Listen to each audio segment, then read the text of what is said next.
WLFE-DB.com.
All right. Awesome. So, welcome everybody to a special edition of WLFE-DB Radio. We are doing a MonsterVerse movie review for Godzilla vs. King Kong. All of us here have seen the movie, and we're actually going to tell you what we thought of it. Real quick, I just wanted to go through and say, opening overseas, it was $121.8 million they made overseas, and there was $70 million that wasn't counted right away that came back in. So you're looking at over $200,000 for this movie so far. That's including the $42 million for opening day in the United States, which is amazing. And Rotten Tomatoes is giving this movie a 79. Which is odd for Rotten Tomatoes. Which is... Yeah, it's awesome. True. Exactly. So for our panel tonight, we have some special judges for you here. We have Mr. Sean Austin up here next to me. We have Emmanuel Glass next to him. We have Gerard over here down on the bottom next to Frank, of course. Frank is there on the bottom as well. Where he belongs is on the bottom. Right, Frank? Just the bottom, bitch. Can't help it. I make the money. I bring it in. There you go. All right. I just starting with Sean. What did you think of the movie? I mean, to me, it may be like the existential best Godzilla movie I think I've seen. It brought back. I like all the nods in the movie to the original one from was it the '60s when the original one came out? Yeah. Yep. King Kong vs. Godzilla, and they had the iceberg in there. They had him, with the helicopters lifting him and stuff like that. And also just the improvement from the first two. I mean, I thought the CGI was so much more impressive than they were in the first two movies. Like, it was just night and day to me. Because when you start to get a little too video game-esque when it comes to CGI, it loses a lot of its vibe in my opinion. And I almost wish that the King Ghidorah movie had the same CGI effects, because I felt like it fell a little bit for that in that movie, but I really enjoyed it. I thought it was just fantastic. I saw it in IMAX. I did notice something a little weird too. I don't know if you guys noticed it with the volume, with the people in the movie. The volume, right. the people speaking seemed very strange and low, and then everything else was just like booming and stuff. I felt like the volume should have been louder for the people speaking. Did you guys notice that too? I saw it on HBO Max. Everything was fine for me because it's coming from that. It must be something with the theaters and stuff like that. Oh, okay. So. Oh. All right, so let's jump over here to Emmanuel over here. What did you think of the movie? Well, I'm an easy one to please. I love Godzilla. To quote one of my friends who's also a huge kaiju nut, Brody Coley, he said, this movie was so heesy, it hurt. And I loved not just all the callbacks, but the feel like there were monsters in suits again, right? Like they were people in monster suits beating the bejesus out of each other. I loved that the development of Mechagodzilla, the draw for why Godzilla was doing what he was doing, and the nice story that kind of all comes together around Kong was awesome. There were some stretches you have to accept, but it's a sci-fi movie for starters. And I don't know about you, but most of us Godzilla fans went back and binge watched a bunch of Godzilla movies before this, and anybody who's been watching Godzilla movies up to this point's not watching it for the people. You're not watching it for the story, and you don't go in it going, there's going to be completely no plot holes in this movie. You just, nobody does that unless you're not, you're new to the fandom or something, which is fine. Like, you'll explore it and go, what was all that about? Godzilla burned a hole to the center of the Hollow Earth. You're like, welcome to the fandom. So I think it's great. It hit on a lot of marks, and I've seen it several times now, and I'll see it again. I don't know. It rivals my favorite Godzilla movie. So it was, last time we were on here and we discussed all the Godzilla movies, I brought up Godzilla against Mechagodzilla, the 2000 era, Mechagodzilla suit was just near and dear to my heart. And this Mechagodzilla was a home run, grand slam, slam dunk, and oh god, I couldn't get enough of him. So, yeah, I mean, A+ in my book, but again, I'm an easy one to please. It's Gerard. There's not much more I can really say. I mean, Sean and Emmanuel covered pretty much it. I mean, absolutely amazing visual effects, right on spot. Just absolutely beautiful. Going to see it again probably after we get done with the podcast again tonight. I was thinking the same thing. Yeah, I think we should just have a watch party and stream it. There you go. All right, Frank. So what do you got, man? What do you think? My wife brought it up earlier, Liz. She's always brought it up that I don't like any Godzilla movie any less or more than other ones, but the reason why I actually like this one probably more is because they had access to Water Tower Records. And they actually had a real soundtrack. They had real music on there. Granted, I do like the orchestral part of it and all this other stuff that comes with the Godzilla movies, but they can't use real songs, with the exception of not Blink-182, Sum 41 and Final Wars. They actually used the song from Sum 41, but other than that, they had actual music from the 60s or 70s and stuff like that. I can't remember the songs right now, though. But I was like, this is so cool. It all revolved around, Kong waking up and everything like that. It was nice music for that. And when they're transporting, and then when he's home, it's I Can Breathe Air Now, or whatever the song was. And I was like, this is freaking cool.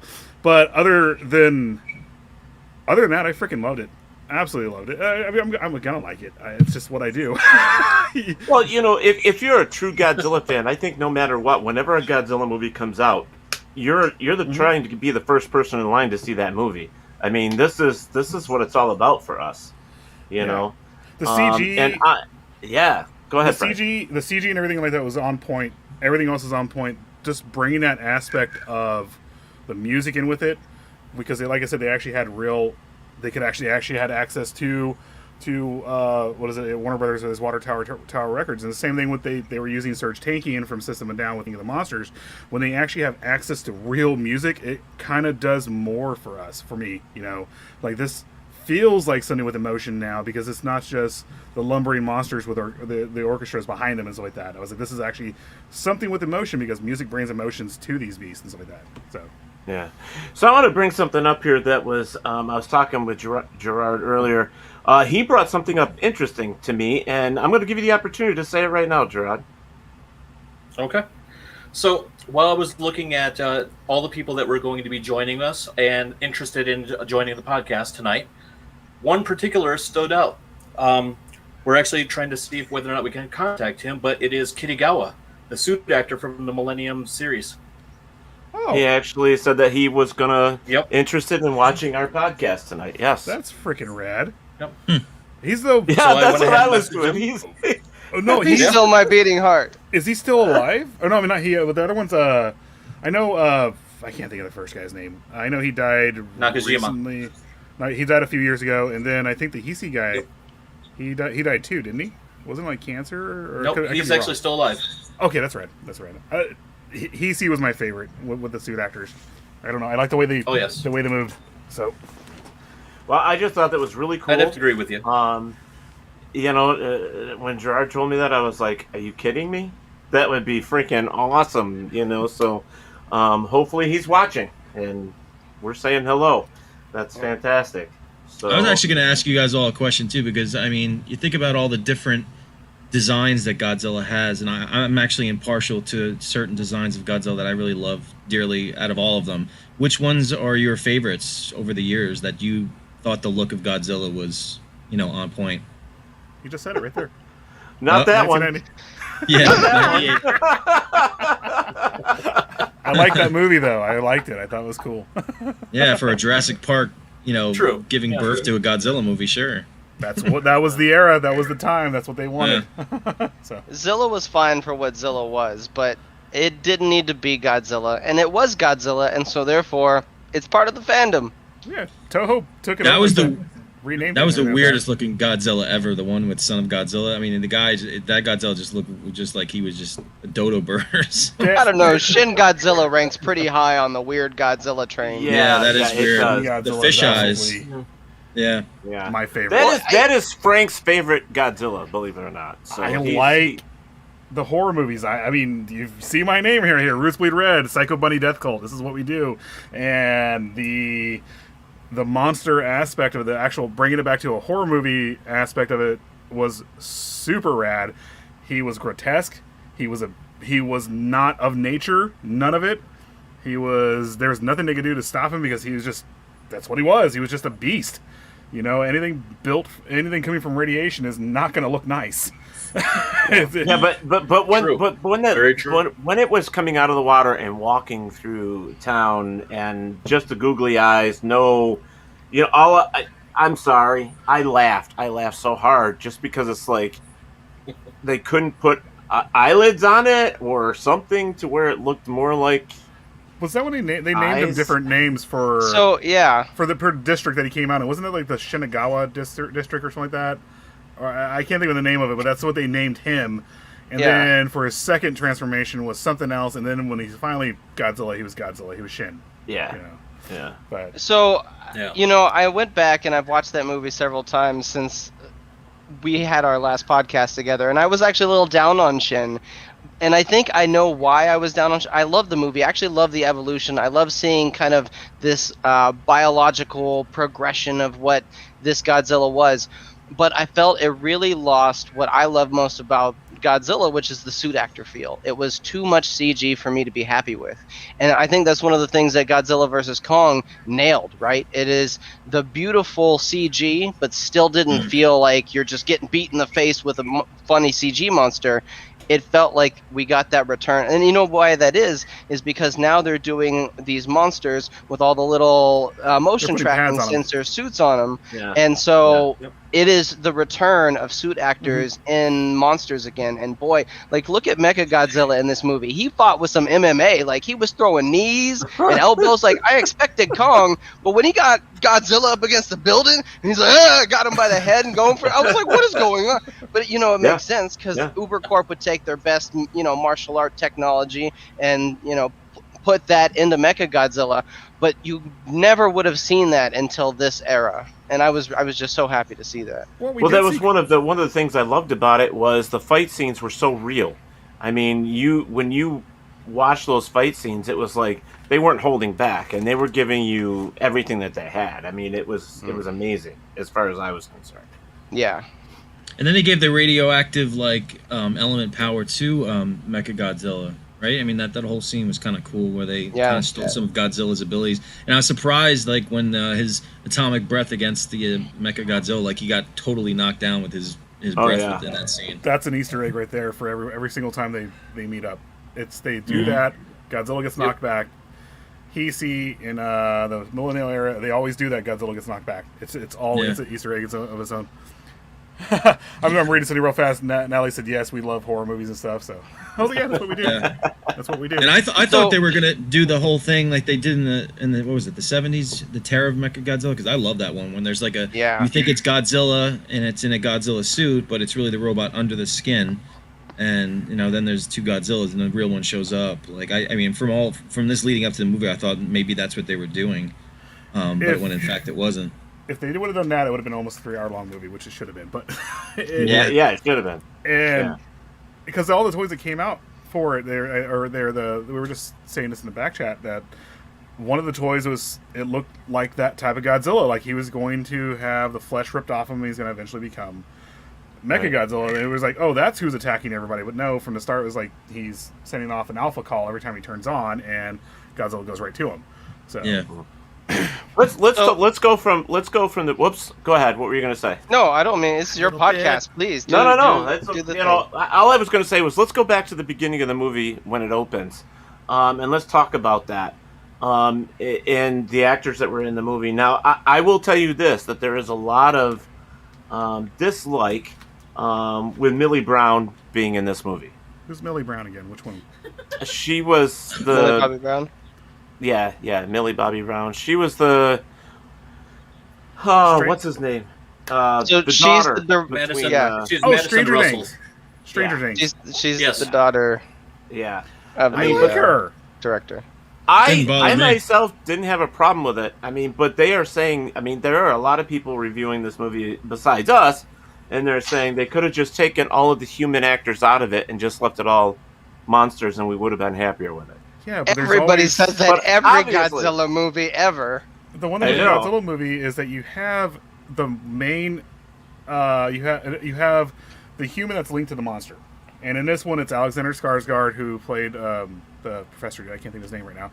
Who is linked to Kong. So everything kind of happened with him was happening with Kong, and then you have Emma, or not, I want to say Emma Watson, but Emma Stone, her daughter. What was her name in that? Its last name is Stone, but anyway, she's Godzilla's part of it. So what's going on with her is going on with Godzilla and stuff like that. You know, what's going on with Alexander Skarsgård's characters, what's going on with Kong. They always do that. That's the one thing they've paid homage to in every single monster movie that comes out. Is going back to the Heisei era and stuff like that. You had the chick who was telepathic, and she was in every single Godzilla Heisei movie. Oh, right. Yeah, with the exception of 1984. But she was in it from 1989 till Godzilla vs. Destroya. And in Godzilla Destroya, she lost her powers. She couldn't use them that much anymore. And then what happens in Godzilla in that movie? He ends up dying. He melts down. It was kind of the same thing. A Link lost their power, or a Link was going on, or the Link was losing their ability, and then Godzilla was also losing his ability. You know, they've done it with every single movie, and every time these guys come in, they're like, "Oh, this is terrible. We can't have these guys in here." It's like it's part of the franchise. It's what they do. Right. So. Right. I would argue that this movie had more kaiju per human footage than any other I agree. Godzilla movie, period. Like, even in the beginning, a lot of the scenes are shot. If you look in the background, Godzilla's there. Like, when they show the eye, Godzilla's there. Like, he's in almost every shot in the beginning. He's tearing and then the same thing with Kong. Like, almost the entire trip with the humans takes place alongside Kong. You don't get any non-kaiju time with the humans except for like the 5 minutes they're talking. Yeah, it happens right away in the movie. It goes on. It's just boom. It's happening. And it goes it's from great. one fight to the next fight. Like, we start with the main, incursion. Then we get Kong, and we get the Center Earth Kong fight, which I thought was great too. And then we get Kong and Godzilla versus Mechagodzilla, then the full-on fight. So, I don't. People who complain about the humans in this one have not watched enough Godzilla.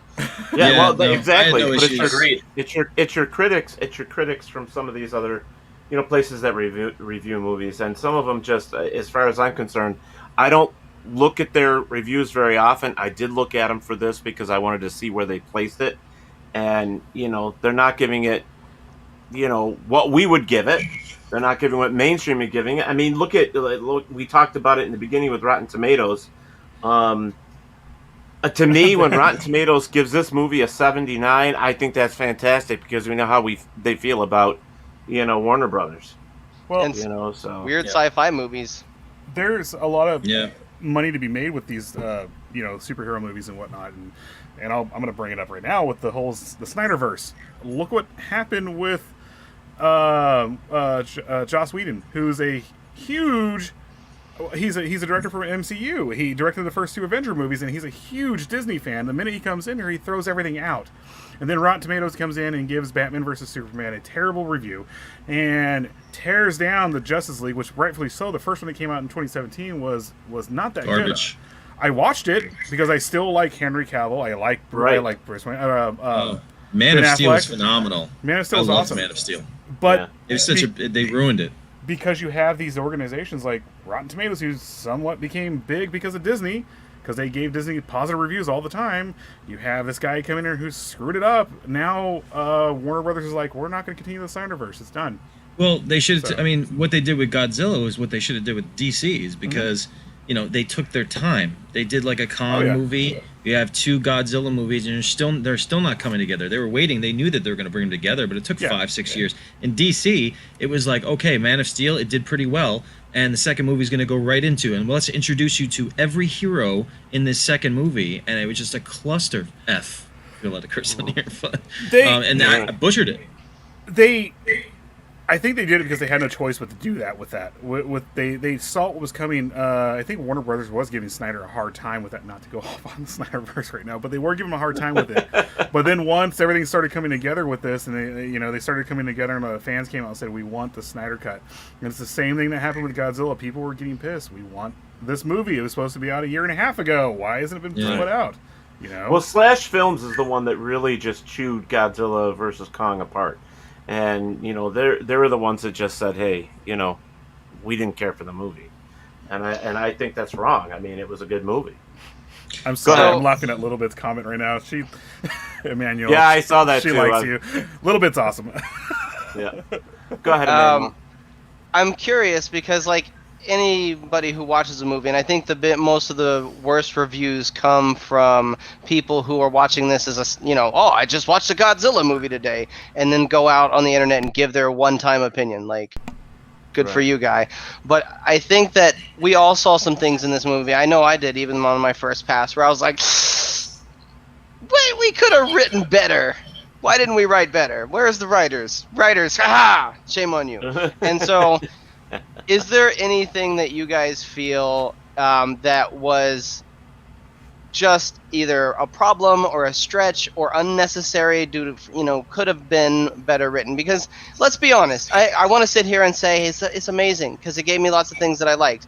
But in a clear-eyed world, it had some problems. Well, there was definitely some parts of that movie I thought they could have clarified a little better. I think it could have been longer and showed us a little more. But, I mean, other than that, I actually enjoyed the movie. Some of the funny, giddy stuff with the 3 kids, going into, seeing the skull crawlers, when they got in that freaking air, that pod, or whatever it was, and saw that. I mean, for somebody that's never seen a Godzilla movie or the previous movies, they don't know what the hell a skull crawler is. They have no idea. That's fair. But, I think that if you're a Godzilla fan, you're going to watch all these movies. And like me, I've got them all. There's one, I even have the Japanese versions. And I watch them on a regular basis because I just love the movie. And there are times that I pick them apart. But I really do feel that this last film that we just saw, Godzilla vs. Kong, I think it was put together well. I thought the kaiju scenes were fantastic. I did notice the volume for the humans in it. It did seem a little low. I watched it with headphones on off my PS4, and it seemed like you couldn't hear them a little bit. Yeah, it was. But other than, I think there was one thing that really caught me off guard that I thought that needed to be better was Kong got more time on the screen than Godzilla did. Well, Godzilla but that's because they wanted you to feel for for Kong, not for Godzilla. Kong's got the heart, and Godzilla's just a badass, really. Right, right. Kong is definitely the protagonist. Yeah. There's, I mean, after this movie, Toho has Godzilla back, and they don't know when or if Warner Brothers will get him back. Because right now they're doing their series Singular Point, and the one thing Toho has said is you can't have 2 Godzillas going at once. They won't let it happen. So now that they have Godzilla back for Singular Point, they can keep going with this, and especially if it becomes an ongoing series, we might not get him back for a while. So it looks like they purposely made Kong the protagonist because Warner Brothers Legendary wants to keep going with the MonsterVerse, and they have to have its main alpha. They have to have that. You know, right? You can't just have. No, I agree there that they're going to take and they're going to play off of the Kong some more. Hopefully with Hollow Earth and do something else and kind of bring that to us, and then it sets it up completely for more movies. With definitely. Everything, like, why is there a statue in the middle of Hollow Earth to Kong? Why is there an engraving on the ground of Godzilla that powers everything? They don't. I want to bring your attention to that real quick. Now, did you guys notice that when Kong was standing there and you saw Kong, but behind him, that giant statue of, whether it be his father or one of his relatives, fell, and when it fell, it looked like it was kneeling the way it fell. Slightly. So I saw it and I'm like, God, wait a minute, let me rewind this. And I did, and I watched it a couple times. So here you're thinking in your brain, Kong doesn't kneel to anybody. And then you see that fall, and you're like, okay, all right. But somebody threw that in there. Yeah, I mean, you saw it fall, but it did look like, I know it's a statue, and it probably had nothing to do with it, and they probably didn't put it in that way. But I thought it was kind of cool that when Godzilla, drilled right through to Hollow Earth and that thing fell, it looked like Kong was bowing to Godzilla. That's what it looked like to me. So I was like, wow, that was crazy. So I have some commentary on that scene, but Frank, it sounded like you had something to say too. They also showed something else, the axe that was pulled out of the head of of one of Godzilla's ancestors, which showed how much bigger they will get. Mm-hmm. Godzilla's still growing. He's not fully matured. And it's like that Kong's power literally is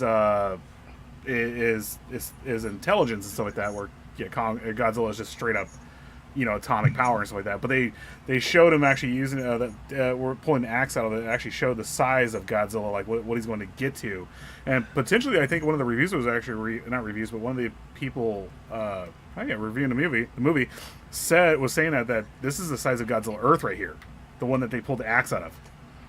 So he's going to get much bigger.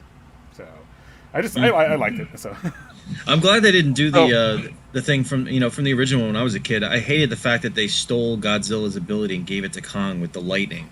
It's like that was Godzilla's ability, and then he's electrocuting him and shit. I'm like, dude, what the hell's that? What's up with that? I'm glad they just used him the little airplane or whatever it was. They stuck it on his chest and. That was not Godzilla's ability. I'm sorry. Here comes the nerd fight. Turned it into the heave. Yes, the heave. Those little ships are called heaves. It was in Godzilla versus the Sea Monster. That's how he came back to life. He never died in that. It was. He just got struck by lightning. 85. Yeah, it was. In 1984. They just shocked him back to life. That's all it was. That's pretty much all it was getting struck by lightning. Yep. But it was never the only time he actually had powers like that. Jesus Christ, I'm a nerd. was in Godzilla versus Mechagodzilla when he was getting struck by lightning. He was able to become magnetic. Right. Oh yeah. Right. Didn't it happen in this? Didn't it in the Sea Monster one too? Like the lightning got him out of the mountain or something? He never died in that. He just killed the Sea Monster. With actually Godzilla versus Ibra or Sea Monster was actually supposed to be Kong versus the Sea Monster too. Right. But I think they lost the rights to him at the time or something like that. Like Universal wouldn't let it happen. So, but Emmanuel, you were going to. You are correct. They woke him up. They did wake him up with the lightning bolt because they went ahead and ran the cable down in the cavern when they found Godzilla in Ebra the Deep. Oh, yeah, I thought so. Oh yes, you're right. Yeah. So that's what I'm just saying. It seems like lightning, brings, and it seemed like it was a thing that was a reoccurring thing for Godzilla. It never was for freaking Kong. Well, it's just not bringing him to. It's not really a power. It's more like just jump starting his heart. Yeah. So. Well, and I'm sorry. I don't mean to argue. No, I mean. Sure. I just remember that as a kid, I was just like, I thought it was lame that they gave it to Kong, like that. All of a sudden, he's got this magical power out of nowhere. I'm like, and it always pissed me off too. You see Kong going away in the water, and I always wanted to see the Japanese version of Godzilla going off in the water. I never could find it. Have you guys ever seen that one? Never happened. No, it does not exist. Godzilla versus the Wolfman does. Godzilla versus the Wolfman exists. Sorry. Yep. We keep talking over Emmanuel. I'm sorry, dude. It's okay. No, go ahead, I'm just Emmanuel. enjoying it. I'm listening to all you guys do. Go ahead with the comment you're going to say to what I just like that part. I thought it was cool the way it fell, Yeah. but you were going to say something about it. Well, there were a lot of things that I thought were really interesting about that scene, but the first thing I noticed right away, there were gigantic steps. Gigantic steps means gigantic people with tools making steps. And I was like, where's the rest of the society? If they could make Right. steps, where's their houses? Where's their buildings? And you're like, okay, there's a lot more here we don't know about the Kong society. I caught something. This is the 5th time I watched it, basically, right before the show. One of the destinations, if you notice, for Apex was Roswell, Nice. and Ghidorah is an alien. Mm-hmm. Yeah, and So I was wondering if there was a connection. they because, made- they you started look at making- that. Yeah. They started making connections with aliens and stuff like that. So alien technology, alien cultures, stuff like that. Hmm. I love the original Monster Which is Zero. also funny that Bernie even asked him about it at the end. Oh yeah. Oh, sorry. Go ahead. That's true. I was just saying about the original Monster Zero. Like I love the original one because like the aliens that come down, you think they're good, and then they're controlling the monsters, and then it had to switch on them. I mean, I thought that was a pretty good plot for that was the '60s too, right? That was the 60s. That was the one you're. Yeah. That's the one. That's Godzilla versus. That's Destroy All Monsters. That was the official first time they were actually thinking about ending the series. Was with that. It was based in the future, far in the future, and they finally got all the monsters pulled to an island, to Monster Island, and they had their means of keeping them on the island with like Godzilla. They ended all the attacks and everything like that, and then the aliens came in and stopped it. The you're talking about Destroy All Monsters, right? Destroy All Monsters. Yeah. I was talking about was it Ghidorah, the 3-headed monster? Because that's a separate one, and they was the aliens. Oh no, you're right. too. You're right. Ghidorah, the 3-headed Invasion monster. of the Astro Monster. Yeah, That I was was a- thinking that too. Astro There was Monster. a three And of them right sometimes they there. called it Monster Zero. Yep. They called it Monster Zero. Yeah. The Destroy or the first one, the 3-headed monster, Ghidorah, the 3-headed monster, was when he came to Earth as an asteroid, and Yeah. they woke him up. Yeah. And they didn't. It wasn't exactly. They didn't specify he was alien, but it wasn't specified that he was sent there by aliens or to take over the Earth. It was over a span of a couple movies. And the next one after that wasn't the one you were talking about. I'm sorry. That's when Godzilla did his happy dance in space. Yeah, it was great. That's So- definitely a first. Show a jump. Earlier, I had asked what you guys, if there were any problems you had, and Ted was like, "Nope, no problems," and we just totally glazed over that I have a question. problem with it. And All right, we'll go back to it. We'll go back to it. I have some issues and grievances I want to air to this group and see what you think. Maybe All right, they're not let's as do it. bad faux pas. All right, let's do it. I mean, Well, for me, the volume thing was kind of annoying with the humans, like Ted said. I mean, for me, some of these Godzilla movies, it's about being simplistic, and it was just an amazing popcorn flick for Godzilla. Me, I felt like the nostalgia of watching a Godzilla movie and not having to nitpick too much at it, without being too judgmental on the scenes. I enjoyed it that there wasn't anything that really bothered me that much. I mean, obviously some of the human elements that's probably individual opinions for certain parts, but I mean, I think it did its main job, and I think that's the most important thing to get out of the movie for me. They for me, they should have brought Mechagodzilla. The Mechagodzilla fights out a lot earlier. They should have did the whole. That would have been another Easter egg throwback to Godzilla versus Mechagodzilla. They come out, they clash. He beats Godzilla, but then he has some malfunctions, and they have to jam off real fast a couple times, and then go into it and stuff like that. Which would have brought back the original. What we all were thinking about the original concept of the movie was going to be Godzilla in disguise or Mechagodzilla in disguise. Right. I think it's because they had to spend so much time on the Kong story. I think that's literally what took up most of the movie. well, it's Godzilla versus Kong. It's not Godzilla against Mechagodzilla. Exactly. Yeah. That's true. Yeah. But if they would have done it in disguise, if it would have been the whole Mechagodzilla in disguise, it would have actually been even cooler. Yeah, But I we've agree. seen that movie. We've already Yeah. seen that movie. But we True, didn't true, see true, Godzilla true. versus Mechagodzilla from the start. For sure. And hey, maybe True. we'll get it next. And then what was the name of the Terra of Mechagodzilla? What's the name of that other freaking weird ass creature with that noise? Titanosaurus. Yeah, that's right. Yeah. Yeah, I mean, they should have had that thing too in there too. Screw it, man. They didn't get the I rights love to him. Titanosaurus. Yeah, I think it would just do this hoppy thing and just flap its tail and do the whole Rodan thing, like it was just blowing everything everywhere. It's kind of funny. So I'll never forget that Roger, noise it would make. Yeah, I know it was annoying. Gerard, did you have anything to answer with the manual? Not so much with the characters itself. I mean, I agree with you with the noise between the quieter than everything else. But what I also noticed was in the theaters there was extra noise, sound effects, and things going ahead and playing that you can't hear on the HBO Max version. Yeah, totally. I can't see the movie in theaters until May because California. I'm going tomorrow. Damn it. Well, So one of the noises I'm referring to is when you go ahead and remember when you see he finds the eye down in out on the bunker, level 33. In the Right. theaters, you hear a noise being played, and it almost sounds like the orca. No, Yeah, you can I hear was it on, gonna- you can hear it on HBO Max. I noticed that from the start. I'm sorry, dude. I'm sorry. Okay, I barely could hear it. Okay. Yeah.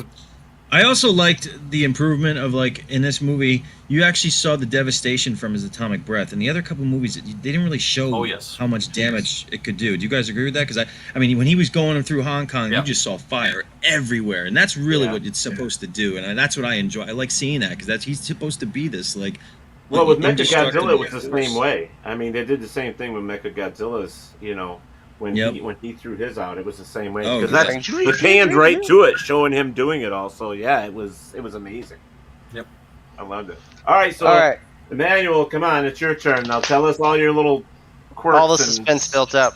So my number one issue with the movie was that I understand that you pay big actors and give them lots of screen time, but Skarsgård was the Swiss Army knife in this movie, and he didn't need to be. There were plenty of characters who could have been written into the same Right. situations and done what he did. Like, why did he have to also be the pilot for the heave when the pilot died? Why did the pilot die? Okay, what about him rewiring the heave with no prehensile knowledge of it and jump-starting Kong's heart? You had several children in this movie who are like acclaimed in the movie to be tech geniuses. When that Indian kid gets on the heave the first time, he immediately picks up a screwdriver and is like, and you're like, oh, he's gonna do something techie this movie. And the one techie thing he did was spill coffee on it, or spill booze on it. Like, Yeah, come on, man! yeah. Like, give Yeah, that kid that's a it, just the better booze. opportunity. I felt like he was like the script constantly used him as a scapegoat for bad writing, and I thought that was poor. I didn't like that Godzilla used his breath to burrow down to the core of the earth. Like, as awesome as that was, and how it like sets up, him exerting all this energy before he fights Kong and Mechagodzilla to kind of bring him down a little bit. Why? Like, there are so many, like, when they show the satellite image of the planet, there's dozens Yes. of little... Kong could have just been like, oh, since I'm king now, look, I found another portal. This takes me right back up to the surface. Bloop! And everybody could have just followed him. But And they're they supposed had to be traveling through that anyways. I mean, Yeah. according to the backstory, they're going in and out of these things anyways. Yeah, So- right? Like, why couldn't he just hop into the thing and go? And then, Right. like, Godzilla shows up in Hong Kong, but not to fight Mechagodzilla, to pick a How did fight he know? with King How did Kong he in know? the center of the earth, but just happened to be in the right place at the right time for Mechagodzilla. Right. Like, And that's why I said, My man- how No, do you know? they turn we him could on have had to- Kong show up and Godzilla be like, uh-oh, there's Kong. I was looking for him. He was in the center of the earth. Nom, nom, nom, nom, nom, nom. They And actually, then, once that happened, they unleash Mechagodzilla, and he comes out, and he's like, Mechagodzilla, blast, blast, blast, and fucks both of them up. Like, that would have been epic. But instead, like, he kind of limps into the fight at the end, and you're like, we could have had, like, such a bigger fight here if they had just written this first part a little more interesting. And my last coup de grace here, I only have one other problem, is for somebody who's been watching a lot of Godzilla movies, the buildings in this movie were way too resilient. Like, Godzilla bounces off one of them like it's the ropes, and he's at the Thunderdome. He's like... Mhm. And I'm like, wait a minute, that building should have collapsed, and the 5 buildings behind it. But, whatever. That's a logical leap. But then Kong is like, guess what? I can jump off these like they're logs. Ha-ha, ha-ha, ha-ha. And you're like, every one of those would have collapsed under the weight of Kong as soon as his foot touched, like, and there goes Kong. Like, they were way So too strong. the battleships, all those other ships right in the beginning of the Yeah, scene, them standing on top. I actually believe Yeah. the aircraft carrier, and that I've seen those things carry insane amounts of weights. Like I understand Godzilla is 160,000 tons, right? That's insane amount of weight. But those boats actually are just insanely resilient and carry a lot of weight. But the buildings are not intended to hold up. Like against the wind and some bad weather, that's about it. Like buildings kind of go down after that. And Godzilla Yeah, was they're like, not Kong hold and Godzilla on, didn't take it down. What I thought And then- actually, sorry, go ahead. I was just gonna say, and then some of the other buildings, when they crash into them around them, like instant, and it's just like, but what? They're the same building, but side by side. Okay. I thought it would have been cool if they showed like a scene of Godzilla recognizing that this is still connected to Ghidorah, that he realizes like it's coming through, Mechagodzilla. Like there was some sort of recognition to I that. think that's what was going on there, because actually, to go back on the whole why did Godzilla show up here to fight Kong, he actually didn't. They turn on Mechagodzilla to have a demonstration to kill a Skullcrawler. You And you see him turn and go back there. Yeah. As he's walking through the city to the mountain where Mechagodzilla was being held. That's when Kong puts the axe in the emblem of Godzilla and charges it. And then when he does that, that's when Godzilla, because Godzilla is the defender of the Earth, he's Gamera, and his stuff. And that's when he catches on to, very much so, he's Gamera. And that's when all of a sudden he's all, oh shit, something's going on beneath me. I need to get to that, because he discovered something that wasn't supposed to be discovered. And Kong isn't exactly an alpha titan. He is and isn't. Godzilla took him out fast every single time. But he was hurt. And then he went and fought Mechagodzilla for a little bit. And got torn down every step of the way. You even see it when he actually takes the power that's supposed to be Godzilla and uses it with Mechagodzilla. Well, you can see it's red the entire time, and it starts turning blue because it's starting to fight whatever's in it. And he knows somewhat that it's Ghidorah. He knows that what's going on is it's Kevin. It's freaking. It's a derpy head too, which is the funny part. But it's he knows what's going on because every single time they turn it on, the alpha call goes out. Every single time, which is what Ghidorah was doing. Every single time he started a fight or whatnot, the alpha call went out. So that's why he was fighting him. That's why he was going after him, because he knows it's Ghidorah. He has to go stop it. He didn't kill Kong. He just basically gave him the look like, dude, I'm not here for you. I'm here for this. You need to stop. And he's the benevolent god. I will say, though, in the scene on the ships, on the aircraft carrier, this is something that I noticed that I thought was phenomenal in what they did to Godzilla. Have you guys ever seen what a Komodo dragon looks like when it's going after something to eat it or to beat the shit out of it? Godzilla emulated that to a T. It was fantastic. And I loved that. It just puts my arms are like, yep. He was so predatory. Right now, oh my god. It was just like, oh yeah, you're going down, bitch. That's exactly what I was thinking as he was going. Was his intent to kill Godzilla or King Kong? I think so. I think that was his intent because, He didn't kill the other Titans. I was going to say the same thing. He just likes to be king. He has to be puts But them in at their that place. time, he looked like he was just like, you know what? Because Kong was being aggressive to him. Time. Yeah, well, Kong was being aggressive to him. He could have still kept going on the ships. He could have said, "Screw it, I'm gonna go there and make sure he's dead and burn him up." He didn't. I did like the fact that and putting Godzilla that he has no intelligence versus an intelligent monkey. I was like, wait a minute, you saw the intelligence in Godzilla throughout that movie. You saw the intelligence of Godzilla throughout the series. I mean, when he looked at that axe and saw that what Kong was trying to do, he looked and he's like, you know what? Here you go. And then he, recharged that axe. He knew. This Godzilla's actually, was he supposed to be millions of years old? Or at least thousands of years old. Thousands and thousands of years old, because he keeps regenerating because he keeps going back to radiation and stuff like that to prolong his life or whatnot. Whereas Kong is only a few hundred years old. Kong doesn't know what's going on. He just had a connection with the Hollow Earth. He knew once you got down there, okay, I feel that I need to go this way. I need to go this. But once he clearly made a connection with a certain thing that Godzilla knew it was you're not supposed to touch that. That's when he's like, I'm going to blow all this up because I know what you're going to use that with. You know, so, sorry. I like the part where, Kong actually hit him with that axe, and it went in his freaking big-ass thigh there, and then he just looked at it and was like, okay, fucking ripped it out and threw it at him. It was like, with his mouth, just to make sure you understood. Yeah. He's not using them thumbs. Like, that's Kong's advantage. We cannot give that to Godzilla. Right. Did you? This is for Frank. Godzilla teams up with Gamera. Godzilla throws him like a throwing star. I would love it. Yeet. Have you guys seen Nightmare Gamera? I'd pay to see that. The Heisei series of Gamera? Oh my god, it's good. Absolutely good. We'll have to do one on some of these other monsters from Monsterverse because we haven't touched them, and we probably should. So my godson, who's 8 years old, just this year had gotten into Godzilla, and believe it or not, his favorite is Mechagodzilla. He thinks that is freaking the bomb. He loves it. And, I kept asking him, do you want a Godzilla? He's like, nope. I'm like, well, what do you want? Mechagodzilla. That's all I can buy him is Mechagodzilla. Frank, he's hiding in the black. No, I'm sorry. He's probably looking for his Mechagodzilla like he did last time. Like, we brought a Mechagodzilla, he just reached off screen and was like, I have brought back a Mechagodzilla. Here it comes! One of my statues of Godzilla.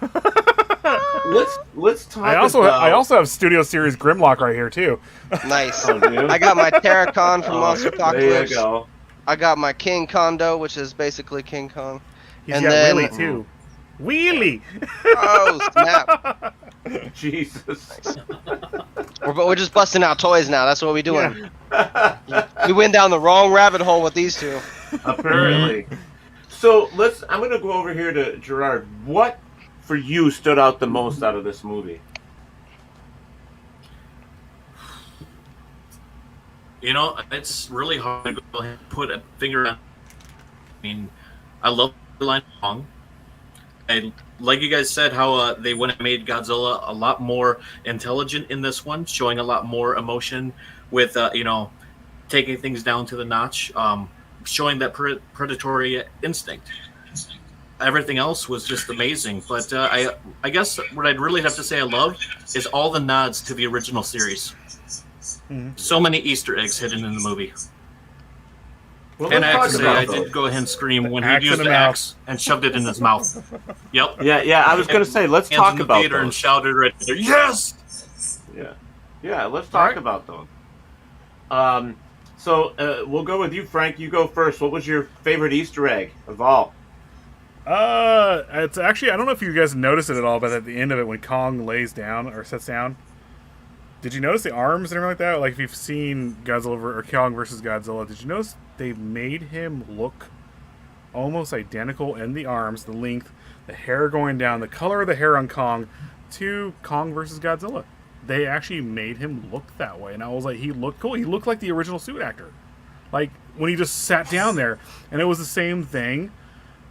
The way he sat down, it was like he sat down as a suit actor, not as an ape.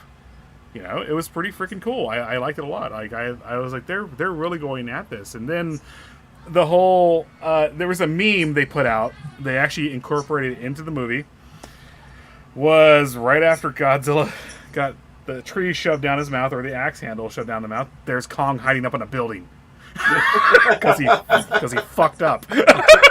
I was like, this is awesome. They actually put that in there. That was good. Yeah, that's pretty much all I got on that. Emmanuel, what do you got? You're muted. My bad. There you go. There you go. Well, I didn't expect it. He went to Frank and then to me. I wasn't ready. Okay.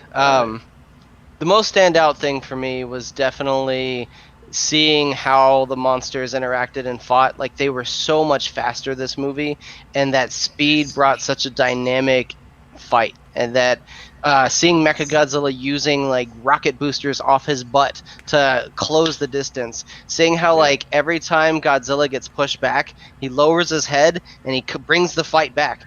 You know, Godzilla's atomic breath is his most powerful weapon, and he misses almost every shot he takes with it because it's just unwieldy to be like, Godzilla breath.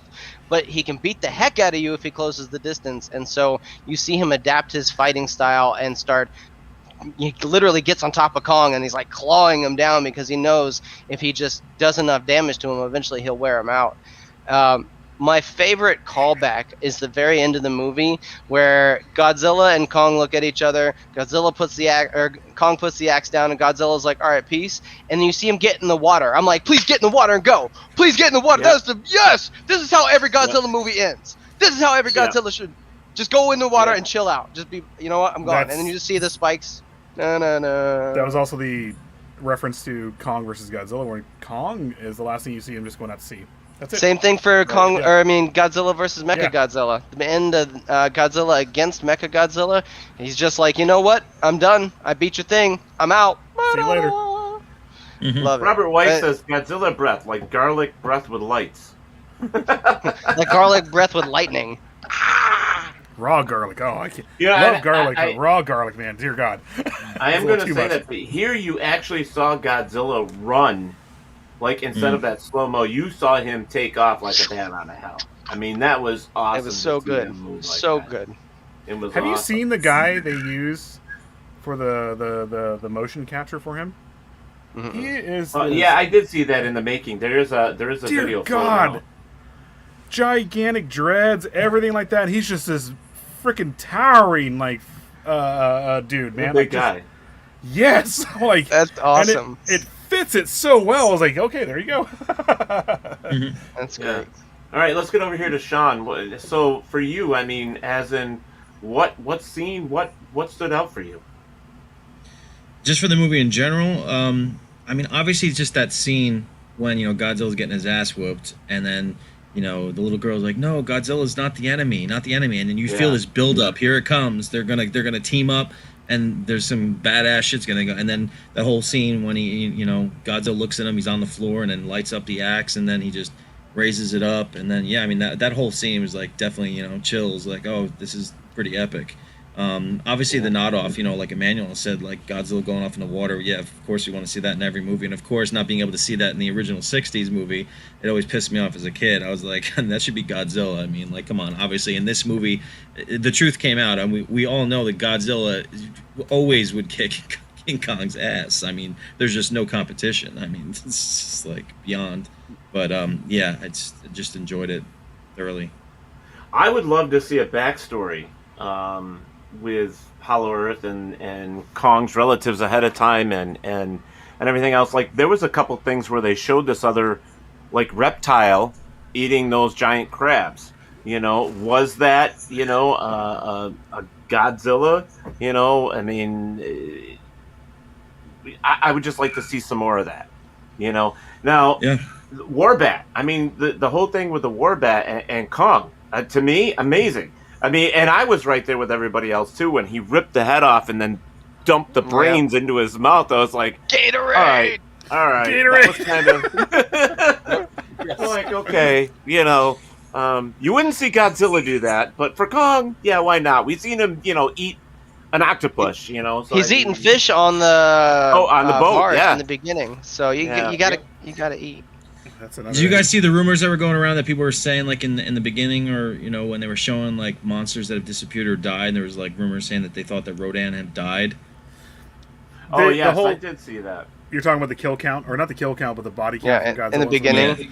Yeah. That was really just basically he dominated everyone by dominating Ghidorah. It never specifies what happens to them. It's just that it would have been cool if Rodan showed up at the end. It would have been cool, but they showed the one thing actually at the end of Godzilla versus King of Monsters. He basically sets them he puts them all in their place. Is what he's doing. He puts them in their place. You can't do this. I'm the alpha. That's all he does. I have a theory on that, and that is essentially that if you look, the only time Godzilla antagonizes Kong is when Kong leaves Skull Island, which is his natural habitat. And Godzilla's just like, any of you that leave your natural habitat, I will beat and maybe kill. Like, see what happened to Kong? As soon as he left Skull Island, Godzilla almost killed him. And so I think the rest of the, like, even the Mutos and stuff, maybe he gave them different parts of the world, or they went to sleep, or they went down to Hollow Earth, but wherever they went, they were like, don't move. Don't move. Because if you do, Godzilla's coming. Yeah, this is your spot. There's supposed to be a scene that they're talking about between Behemoth and him and Godzilla. Like, Godzilla was actually supposed to kill him. And it shows him, or something like that he got out of line or something like that, and it shows him killing Behemoth, the giant tusked sloth. Woolly mammoth. Yeah.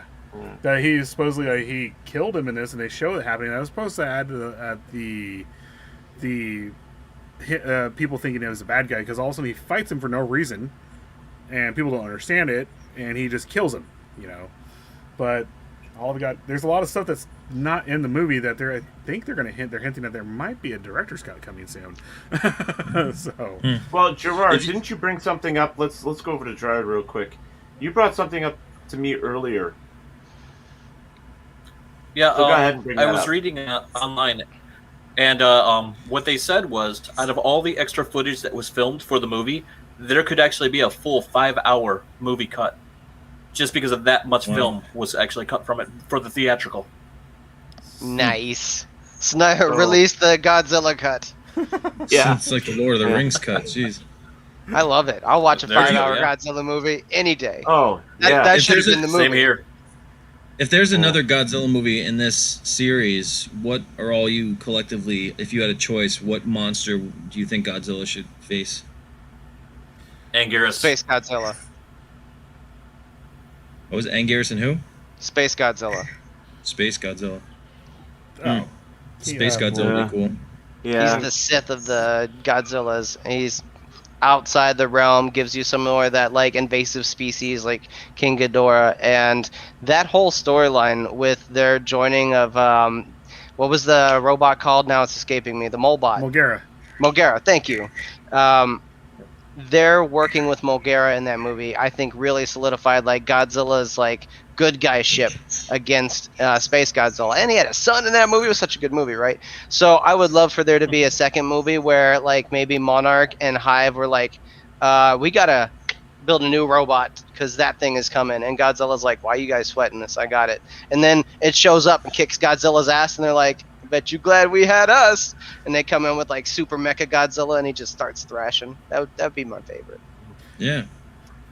What about you guys, other Well, guys? Biollante is definitely That's one my that choice. I'm seeing. Yeah, that'd be sick. Biollante. That would be my choice because it's his DNA, and that's them doing more experiments on. You know, first they had Ghidorah, that's gone. Now from this fight, they could have picked up some of his DNA. Now they're trying to do experiments in that, and that's how Biollante comes in. And that would be a very unique fight because of the skills of Biollante. I mean, all the things coming out, grabbing his arms, and I mean, Plant they could do monsters some are really. awesome. They could definitely do some creative shit with that fighting stuff to change it up. I think Biollante would be my choice. Gerard, what about you? Oh, that's what I was mentioning earlier is Anguirus. I just like the idea that the second movie was Godzilla Raids Again, and we saw a huge fight throughout the movie between Godzilla and Anguirus. So having a nod back to that, but in a MonsterVerse version, would be nice. Then they And became they're best friends. You know, best friends fight. Yeah. Exactly. You know, So- Gigan would be a badass one too. Well, you know, Gigan. Oh, yeah. I was thinking about the brothers. You know, why not? I mean, Megalon. Megalon and Gigan. mean, that we would be have- interesting. We had Warner Brothers actually give us a slew of monsters. Why can't we just start going on from that? You know? Well, yeah, the new ones too. That would be great to see the new ones. We've seen these other ones a million times. Might as well just go on from here. You know, you do your Kong movies and you do your Kong whatever with going against these monsters, establishing himself as the alpha, and then all of a sudden, boom, something happens with, I don't know, like Mecha King Ghidorah, and then you have something happen. Godzilla comes back and he has to save everything because he's been in hibernation, sleeping because he left everything to Kong. And then you have the official remake of Destroy All Monsters. Right there. You have a couple you go. movies to back everything up, and then you finally have years in the future, you have Destroy All Monsters, because man kept fucking with genetics, kept messing with cybernetics and stuff like that, and they made Mecha King Ghidorah out of the body of Mechagodzilla, who was still linked to Kevin. And Kevin's pissed. Kevin didn't want to start this fight. He didn't want to fight to begin with. He's all, "What are we doing?" He's all, "Do you guys know who this is? I don't want to do this." And then he got we've lost twice. Well, I've lost twice. He got his head. He got ripped off from the body. He's like, "I don't want to do Twice. this shit," and he's mad. He's been decapitated twice. Guys, Yes. I'm the head that always gets ripped off. You wonder why I have brain damage. He never wanted any of this. Kevin did not want this. He wanted to be left. He's like, "We're doing good here, guys. We can all just live together." Nope. The other two heads There's pissed. Well, I think all Kevin of was. space for Kevin I to think go Kevin- Roman, and he's like, "Guys, why Earth?" And they're like, Yeah. We don't have to do the alpha call. We don't have to do it. We can just live Kevin here. Kevin was the simpleton of all three heads. He was the one just kind of like, I just rather Kevin sit was here the and drink best my head. beer. I don't want What's to get funny into is any they're more like, fights. "We're gonna use King Ghidorah's psychic link," and anybody who's watched the first movie goes, "Oh, Kevin had brain damage." They did do another Easter egg that's pretty cool to the IDW comics with Mecha King Ghidorah. They did this girl who was actually piloting her, and it was the same thing. She started being influenced by Ghidorah because of his psychic link. And it was the same thing with this. He started being influenced by it. Like, there was nothing they could do about it because of how strong he was. It was like, why would you want to use this? You have Dagon, who you found in the Philippines, who is Godzilla's father. You could have just used his head and stuff like this, or something along those lines. I mean, it's a satellite. You guys have all this. You created all this other tech to speed around the Earth in seconds, but you still had to go back to this monster you found in the sea. So, would you guys like to see, where they came from, like a pre-movie? Like give us a storyline from way before. I mean, I myself would love to see something like that. Oh yeah, I think they can set it up with a lot of stuff. I mean, there are people now. Let me tell you that there is a 25 to 30% chance that the people that are watching the new Godzilla and Kong movie have never seen a Godzilla movie. Period. So there's a percentage that are just discovering this for the first time. Yeah, this is their first Godzilla movie. Yeah. So we have to kind of look at, did this new movie, how many people sat there going, okay, I don't understand this. This is fucking stupid. I mean, so I think maybe they should backpedal a little bit and come up with something to, maybe with a new Kong movie, bring back some of the stuff where it all came from. The one thing that to Warner Brothers enlighten did, some of these people. one thing that Warner Brothers did right is that this is not Universal's Kong. This is Kong, who is king, not King Kong. It's actually a different monster, so they're able to do it, so they can keep this going on. That's the reason why they're actually focusing on him being the protagonist and stuff like that. They're able to go on with more movies and keep this going to explain the past, and then hopefully when Toho's done, we get Godzilla back.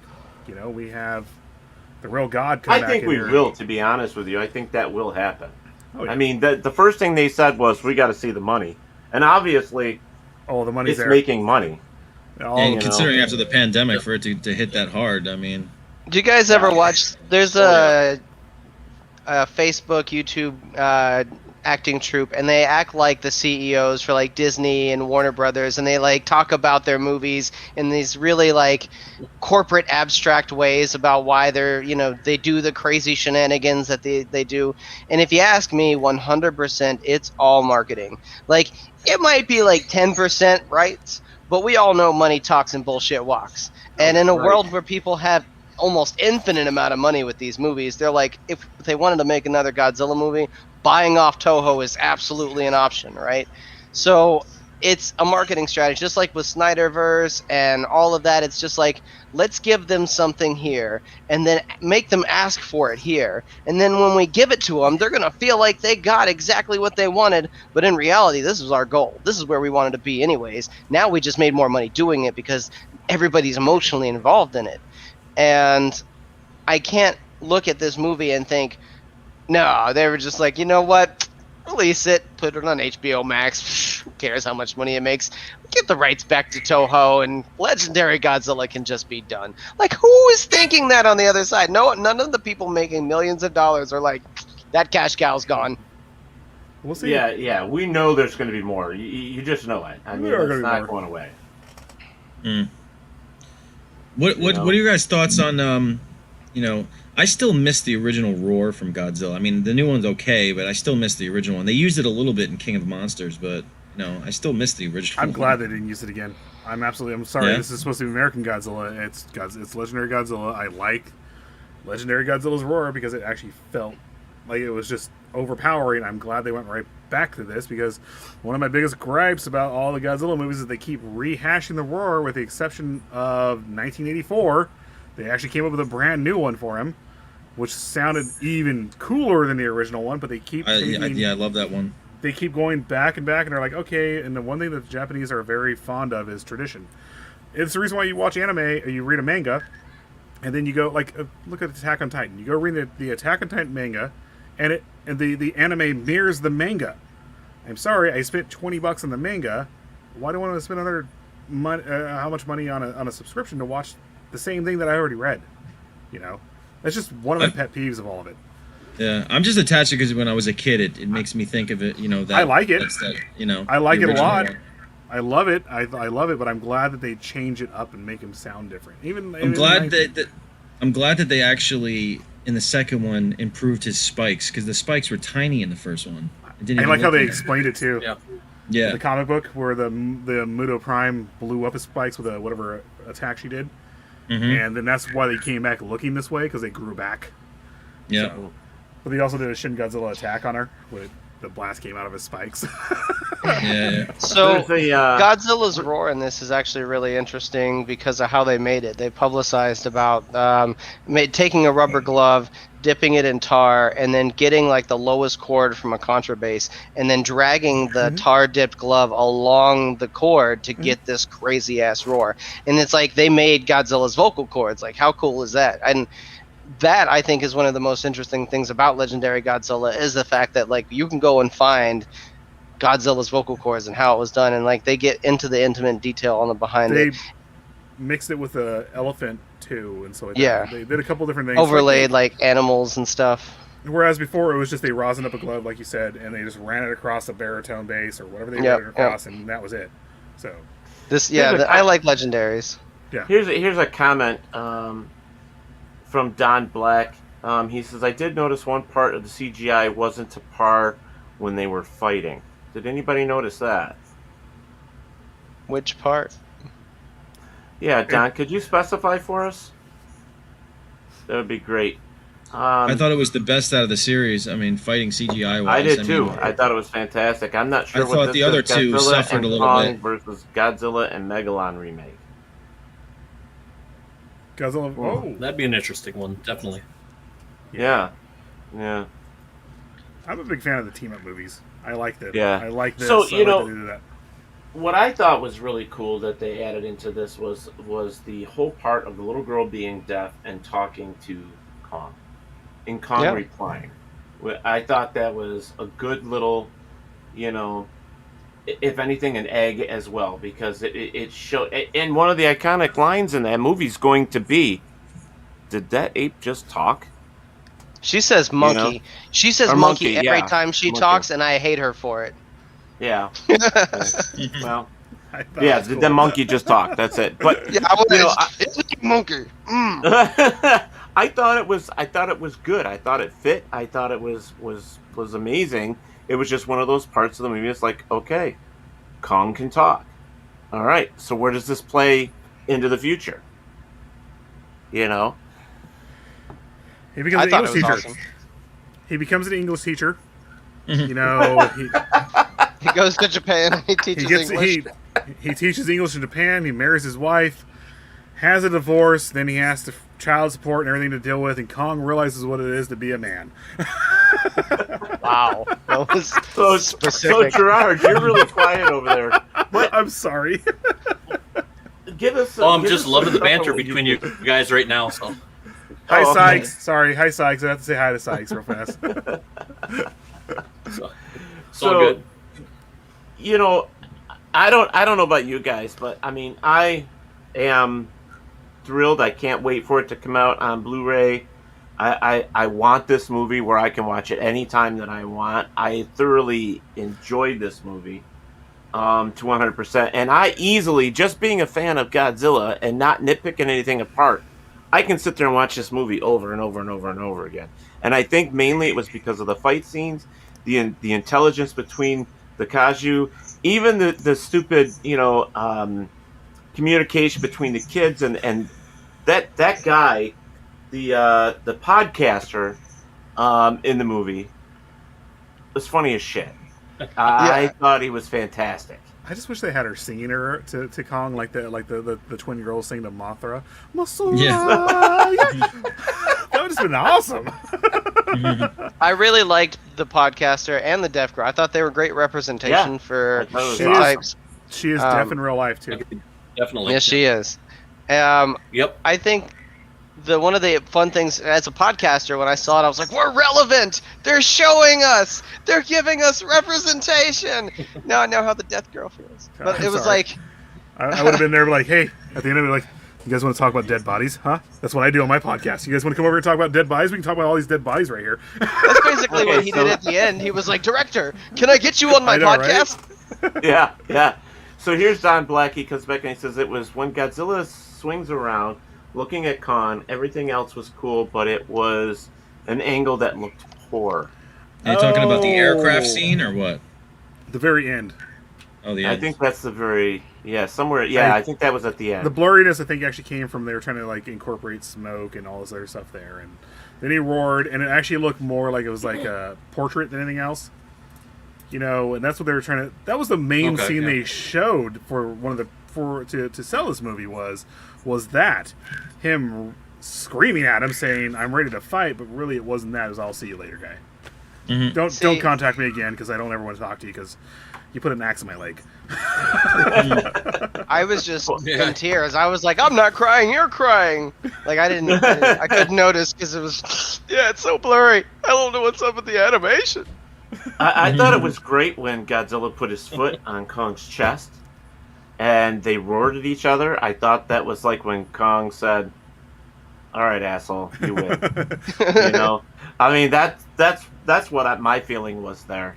It was like, and he did the same thing with King Ghidorah. He put his foot, that's how he killed him. He stepped on him and squished him. He very easily could have caved Kong right there just for funsies. Oh, yeah. That's what he was basically saying to him. He's all, dude, I'm not here for you. Stop. Well, the giant hole in the planet might disagree. Yeah.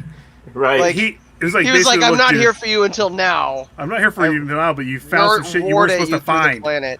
You were not supposed to find this. So now we're left with a big hole in the planet.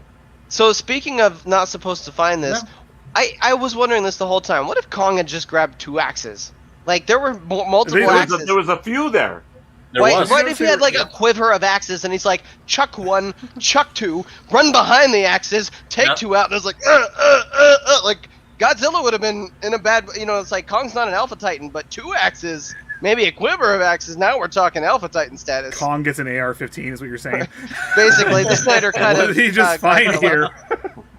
Wait a the way second. he took out. Now, did you notice that? Godzilla,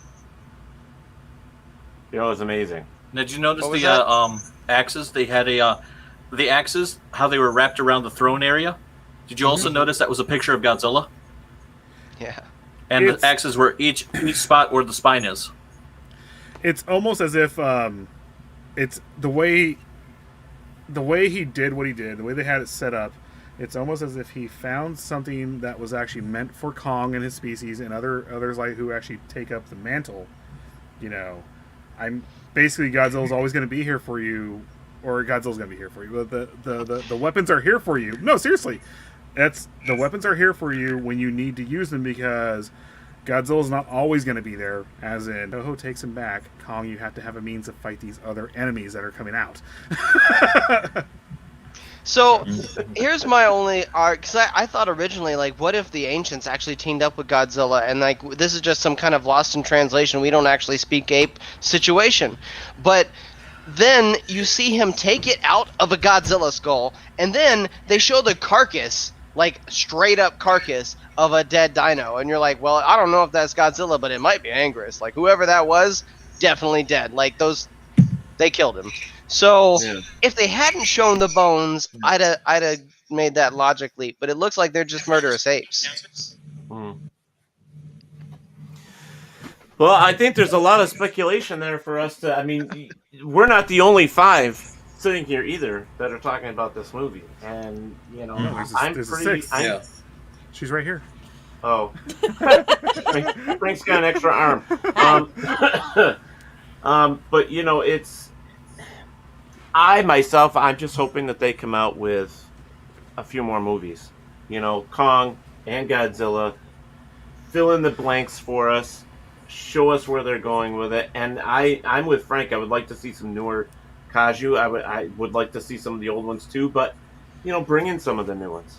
Bring in a new Mecha Godzilla or giant robot, anything. And I would love to see those two fight side by side more. Whether it be Kong reaching out to Godzilla saying, hey, I got a problem down here. Come and give me a hand, will ya? Yeah, exactly. They did the whole... that would be great. I'll give you a beer and I'll give you dinner, but you come down, you help me out, and we'll be good. You come to me on my daughter's wedding. They did do the whole thing properly, where Godzilla has the surface, Kong has Hollow Earth. Where they're never going to cross paths again. What they think. Except for Godzilla uses the Hollow Earth as a means of transportation. And as far as I'm aware, he still has a temple down there, which we have no idea who built Godzilla's temple. It had to have been the monkeys too, like the apes too, because who else is big enough to build Godzilla's temple? So there's more. He said monkey. Didn't he just say monkey? I said monkey. I offended myself. Well, see, the ancient ones might have had a tail. They might have been like the Super Saiyan Oorong, with the tail, but Kong, no tail. Somebody did help them build that down there. Did put that together. So whether it be aliens or whatever the case may be, I would like to know. Yeah. That's me too. Or Atlanteans. That's what I was going to... Okay. Hollow Earth pre-man. Robert White, of course, the funny man he is. Could have been the Polynesians. Could have been the Polynesians. Why not?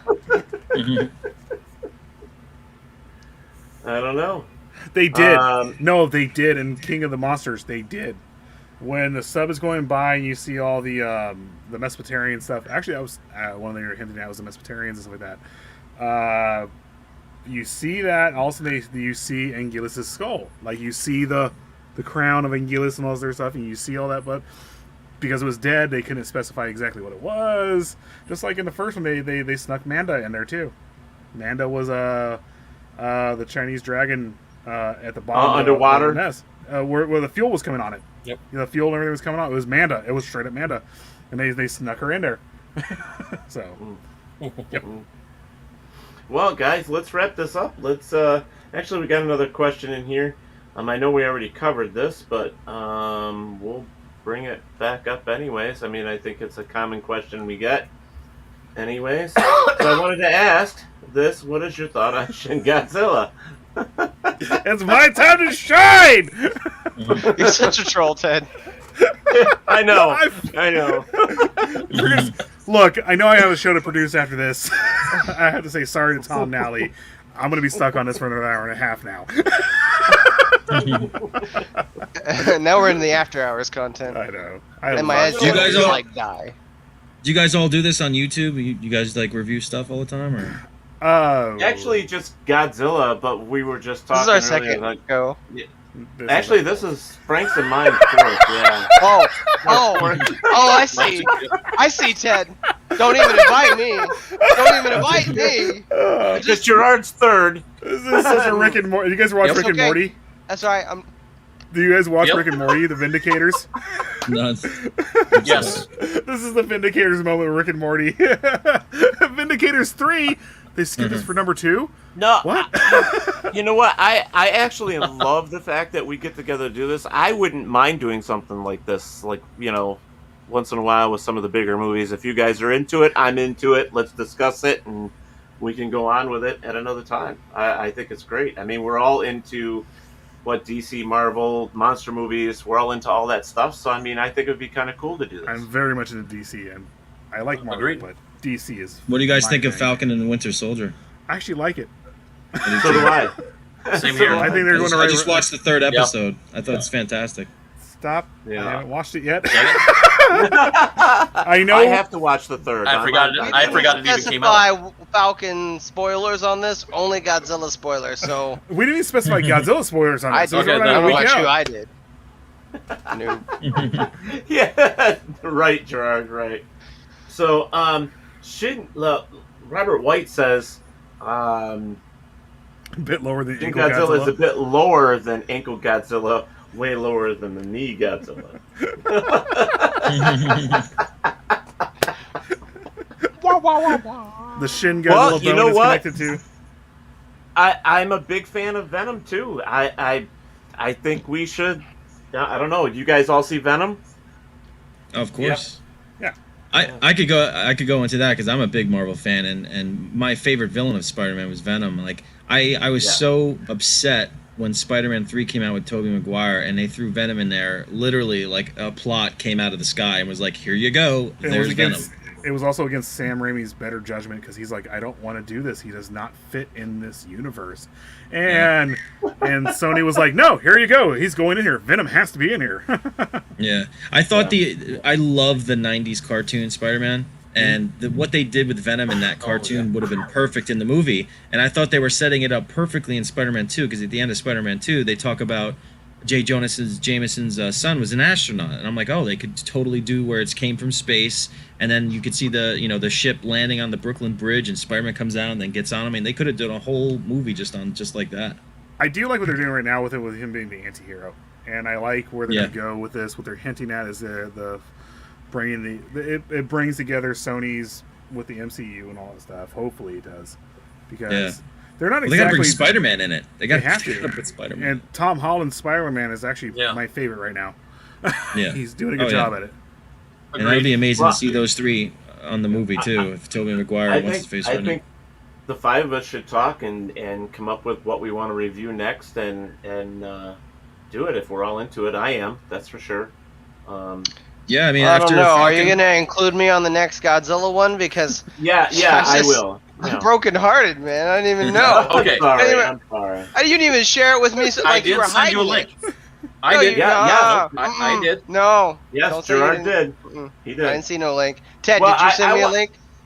I don't remember. I think Gerard. Ah! See, did. Well, I just I'm wanna sitting make a there point. waiting at home. Every- Like any day, Ted's gonna send me that message for the next Godzilla thing. Any day now.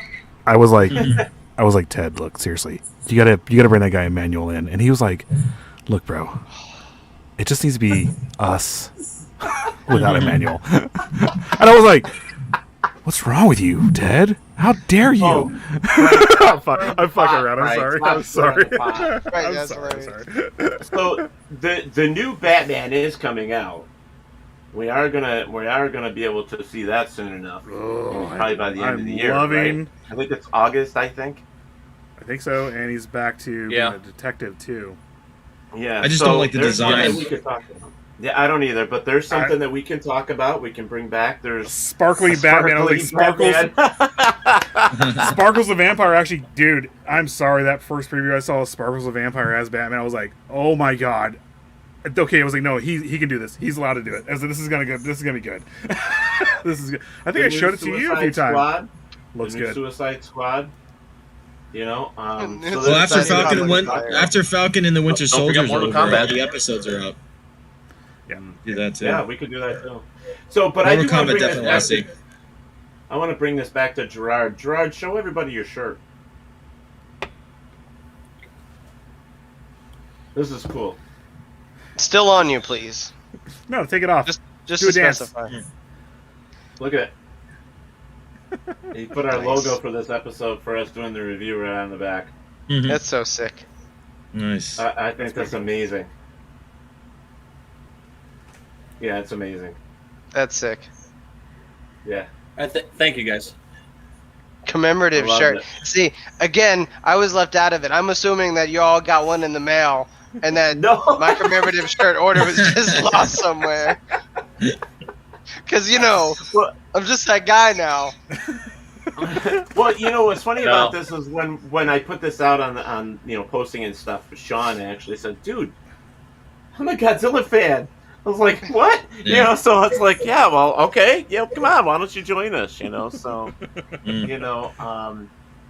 I think it's great. I mean, because Sean and I are both paranormal investigators as well, so it's like I didn't know, he was into Godzilla. So, and he's been on his own TV show, and I was on with Ghost Nation and all that. So it's like it's pretty cool. I enjoy it. Paranormal, comic stuff, movies, man, it's all in the same boat, Yeah. I love Yeah. movies. I just saw the movie The Comics. Unholy because I thought that was actually pretty good. I liked it. I want to see that. I haven't seen it yet. I haven't even heard Nice. of that. Yeah, it was a It unique looks twist good. because it's a cool concept. This girl thinks that she's getting messages from the Blessed Mother, but it's something like devilish, and it's pretty good. I enjoyed it. I am going to have to look that up for movie night tonight. As soon as Yeah. I'm done. He said Yeah. devilish, and Frank was like, "Ah, Wait, what is, what is this now?" I'm like, Yeah. excuse me, sir, is there blast beats in this and palm muting and some melodic guitars going on here with this too, and some screeching?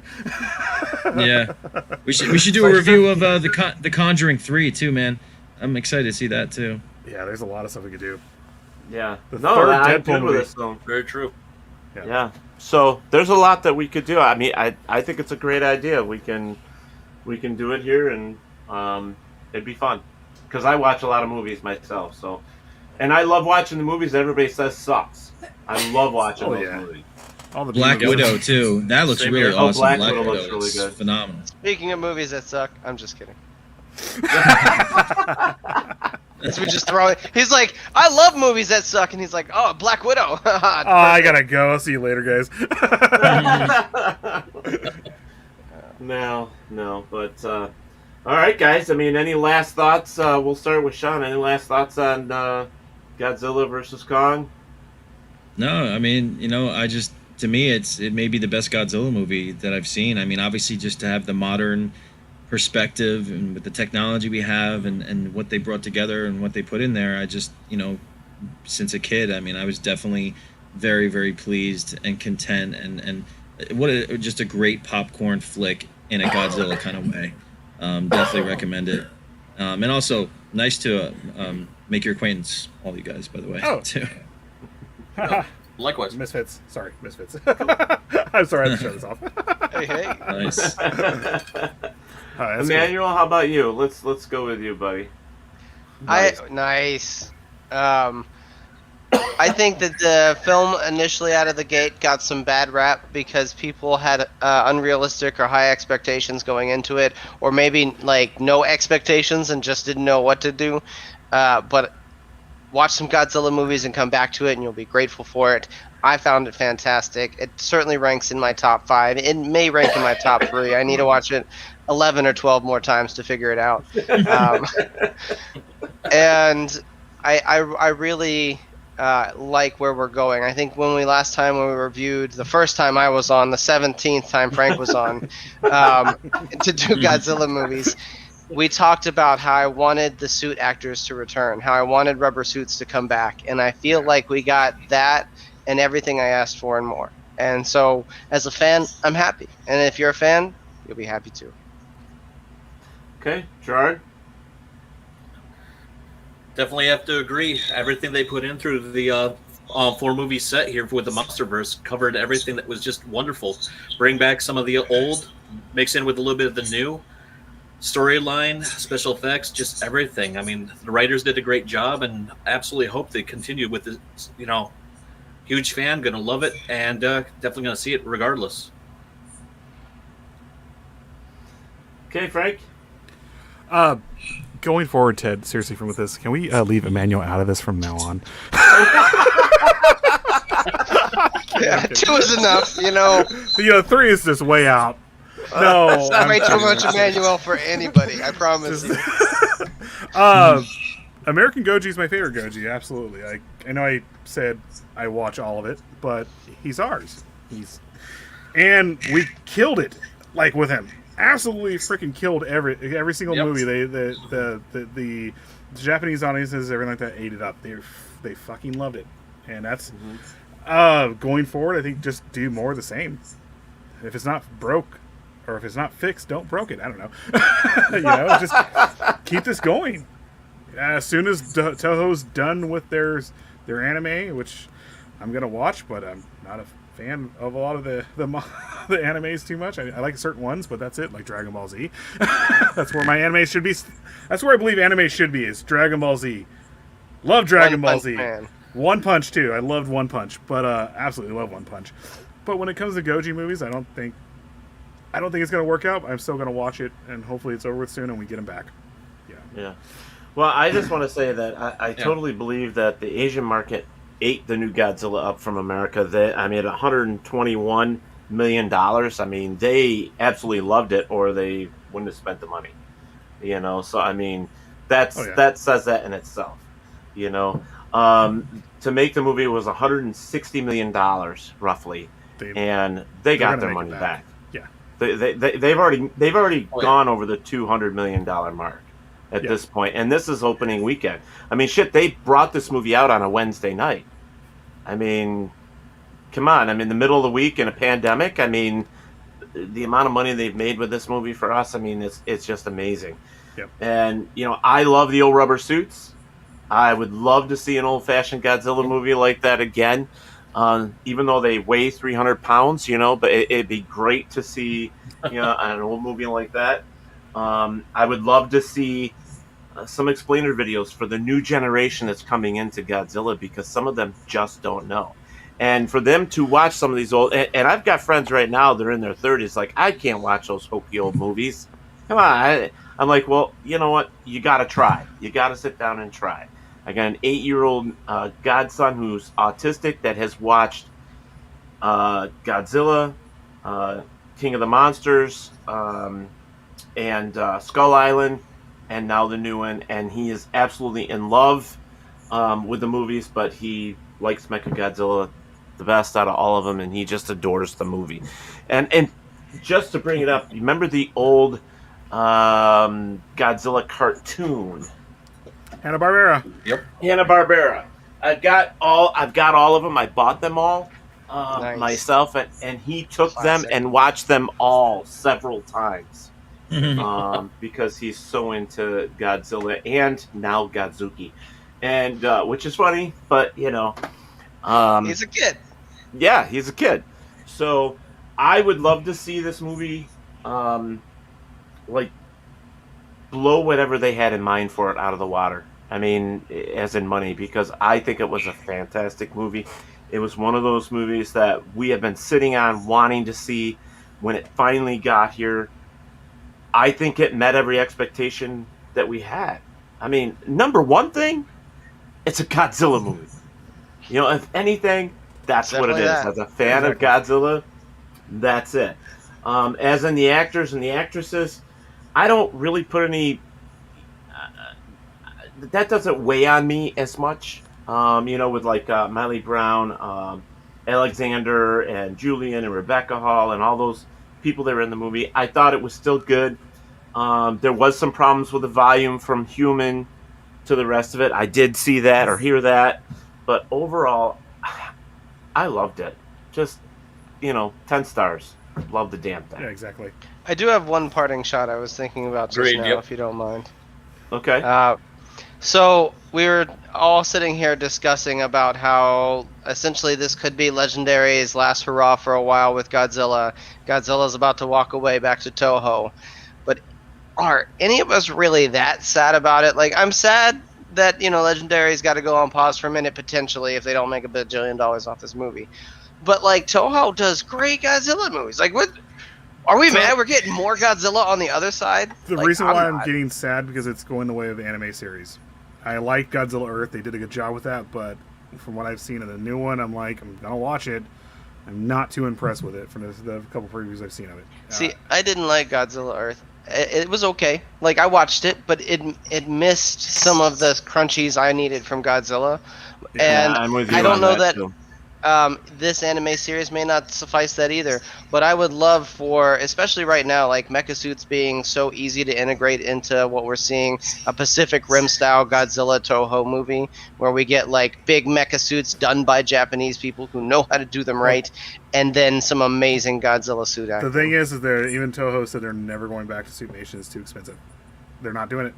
And what Toho is doing now is instead of making it based in reality, they're like they did with Shin, they're going to anime. Like I said, I'm not against anime. There's a few of the animes I freaking love, but some of it, the new stuff, I'm like, I just can't get into it, you know?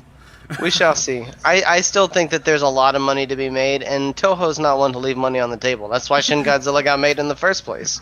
Yeah. Well, because of us. Because of Legendary. Yeah. So they were ready to Power be done Rangers with it. versus Godzilla. I'm all for it.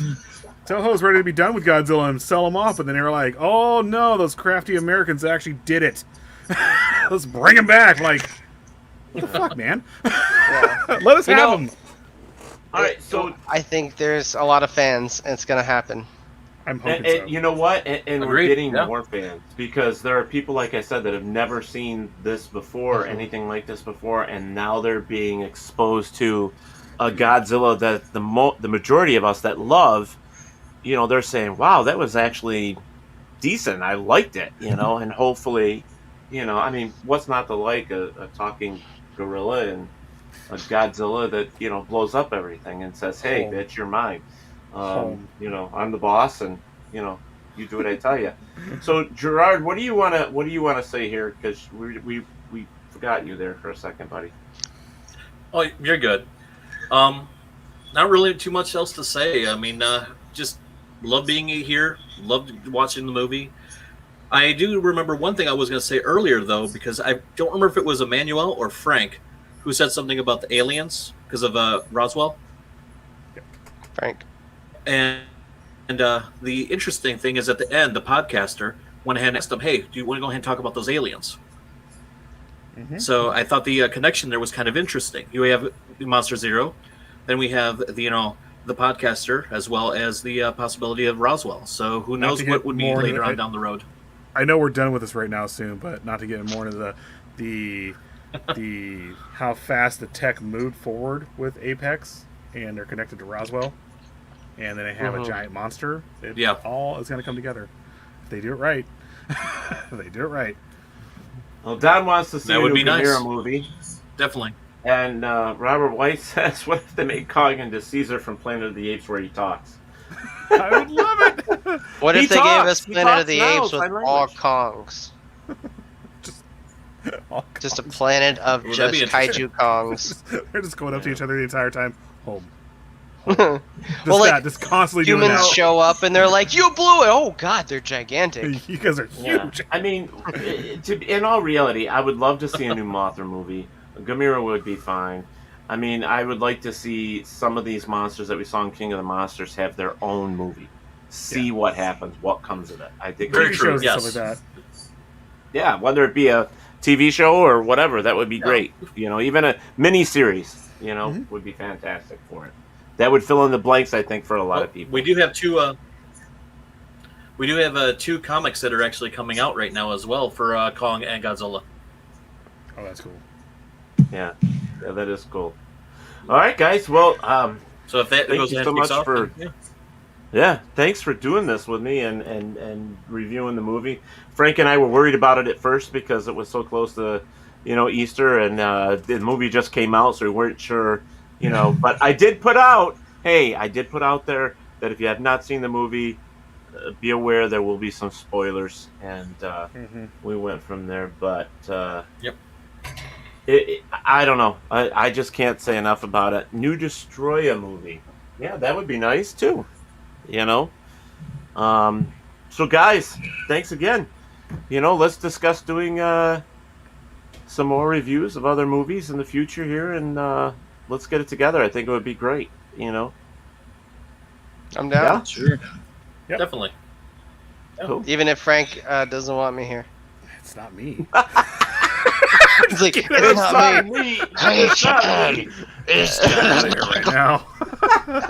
It's not me. It's not me. I swear. He's like Oh, sending swear. text messages. It's not me. Ted's like, bling. Hey, I had a choice, Robert or Emmanuel tonight. So Yeah. Hey, I Robert was in the appreciate last one. Emmanuel wasn't. So I I'm had glad to it be was fair Emmanuel and because swap we them have back not and hung forth. out for a minute. I'm glad it was you. It's good times. You Yeah. too, man. Very much happy with you, and Yeah. hope you keep All that coming back for energy. this. So, Yeah, I think between the five of us, we should do pretty good at this. I think it would be great to have us back as often as we want. I think it would be awesome. So, you guys just send me what you want to review as in a movie. We'll put it together and we'll put it out there. All right. All right. Sounds good. All right. All right. Sounds good. Okay. All right, everybody. Thank you so much for sitting here and joining us with Sean, Emmanuel, Gerard, Frank, and myself talking about Godzilla vs. Kong. It was, to me, a beaut. I loved it. In fact, I'm going to watch it again as soon as I'm off here. I think Gerard is too at some point. But, yeah, can't wait to see what happens in the future. I guess goodbye to everybody then. Thanks, See you guys. later. Thanks, Gentlemen. appreciate it. Okay, I love you. All right. Bye. Take care, y'all. Bye. Bye-bye.